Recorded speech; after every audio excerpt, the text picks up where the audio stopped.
बिस्मिल्लाहिर्रहमानिर्रहीम।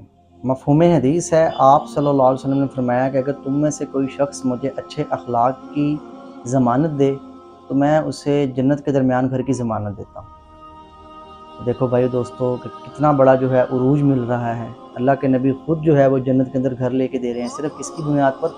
अखलाक की बुनियाद पर। अगर इसके बरक्स देखा जाए कि अगर हमारे अखलाक बुरे हैं तो फिर ठिकाना जो है वो जहन्नम की तरफ होगा। तो भाई दोस्तों मेन जो बात है वो यही है कि हमने सिर्फ़ और सिर्फ़ ये देखना है कि अल्लाह के नबी के अखलाक कैसे थे, अल्लाह के नबी ने ज़िंदगी कैसे गुजारी, अल्लाह के नबी की ज़िंदगी को हम अपनी ज़िंदगी के साथ कैसे मिला सकते हैं। कोई फ़र्क नहीं पड़ता कि सामने जो है वो आपका दुश्मन खड़ा है या आपका महबूब खड़ा है, उसके अंदर सिर्फ़ और सिर्फ़ ये है कि आपने उसको अखलाक की मार देनी है। हर किसी को जो है वो अखलाक की मार दो, ऐसी मार दो कि लोग जो है वो आपकी तारीफ़ करते करते ना रुकें, आपकी तारीफ़ करते करते वो थकें नहीं। अखलाक जो है वो ऐसा